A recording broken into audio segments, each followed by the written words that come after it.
इधर झारखंड विधानसभा का बजट सत्र लगातार हंगामे की भेंट चढ़ रहा है। सदन में हंगामे की वजह से अभी तक प्रश्नकाल की कार्यवाही भी नहीं चल पा रही है। मामला सीएनटी-एसपीटी एक्ट में संशोधन का हो गया या फिर पॉलिटेक्निक कॉलेज सिल्ली से जुड़ा हुआ हो, दोनों ही मुद्दों पर विपक्ष लामबंद हो गया है। ऐसे में सवाल ये उठ रहा है कि आखिर सदन की कार्यवाही सुचारू रूप से कब चलेगी।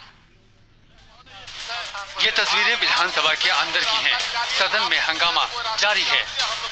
मामला चाहे सीएनटी-एसपीटी एक्ट में संशोधन का हो या फिर सोमवार को पॉलिटेक्निक कॉलेज के विद्यार्थियों पर लाठीचार्ज का, दोनों ही मुद्दे पर विपक्ष लामबंद हो गया है और सड़क के साथ ही सदन में भी सरकार के खिलाफ आक्रामक तेवर अपनाए हुए है। विपक्ष का आरोप है कि सरकार लाठी डंडे और गोलियों के दम पर जनता की आवाज को दबा रही है। सीएनटी-एसपीटी एक्ट में संशोधन समेत जमीन अधिग्रहण को लेकर पहले गोला, बड़का गांव और साइको में गोलियां बरसाना और फिर अपने हक को लेकर आंदोलन कर रहे छात्र छात्राओं पर लाठीचार्ज, इन मुद्दों को विपक्ष हाथों हाथ भुनाने में लगा हुआ है। विपक्ष के हंगामे के चलते सदन की कार्यवाही बार-बार स्थगित करनी पड़ी। विपक्ष इस मामले की जांच के लिए एसआईटी के गठन की मांग कर रहा है। इस विषय पर सरकार को संज्ञान लेकर उसकी जांच करानी चाहिए और तुरंत एसआईटी का गठन हो। आखिर किन कारणों से उनको अभी उनके सर्टिफिकेट फर्जी मिल रहे हैं, क्यों नहीं उनके एआईसीटी से मान्यता मिली? अध्यक्ष महोदय, अब क्या है ना तमाम विषय, और इसके बाद अपने अधिकार को कोई मांगने आए, अपनी चीजों को कोई मांगने आए और उसके ऊपर सरकार लाठी चलाए, इतना तो अलोकतांत्रिक सरकार, तानाशाह सरकार 16 वर्षों में हम सबों ने कभी नहीं देखा। अध्यक्ष महोदय, एमओयू वाई टेक्नो इंडिया चला रहा है, एआईसीटी आप लोग तो बैठिए और उसका डिमांड करेंगे अध्यक्ष महोदय, और वैसे छात्रों पर लाठीचार्ज हो अध्यक्ष महोदय, ये बहुत ही दुर्भाग्यपूर्ण है, बहुत ही दुर्भाग्यपूर्ण है। सदन के बाहर भी विपक्ष के तेवर कम नहीं हुए। विपक्ष का साफ तौर पर कहना है कि अगर सरकार चाहे तो पल भर में मामले का हल निकाल सकती है और सदन की कार्यवाही अगले दिन से चलने लगेगी।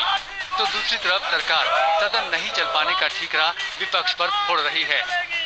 सरकार को प्रयास करना चाहिए। हमें लगता है कि सरकार को एक कदम आगे बढ़ के जो यह सवाल अब बार-बार उठ रहा है, इसके समाधान के रास्ते ढूंढने चाहिए और अगर सरकार चाहेगा तो मिनटों में इसका समाधान हो जाएगा और दूसरे दिन ही सदन फिर से चलने लगेगा। तो इसका तो सारा दोष विपक्ष पर जाएगा, क्योंकि इसलिए कि जब जनता आपको चुन के यहाँ भेज रही है और सदन नहीं चले और कार्य नहीं हो रहा है तो उनका बाधित कर रहे हैं, तो उनकी जवाबदेही बनती है और उनका दोष उनका है। अब हम लोग तो चाह रहे हैं कि सदन चले और चूंकि 3.25 करोड़ जनता देख रही है कि काज हो, बाकी लोग चलने दे रहे हैं, तो हम लोग का तो प्रयास चलाने का।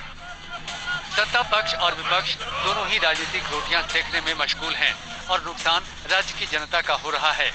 17 जनवरी से शुरू हुआ बजट सत्र एक दिन भी सुचारू रूप से नहीं चल पाया।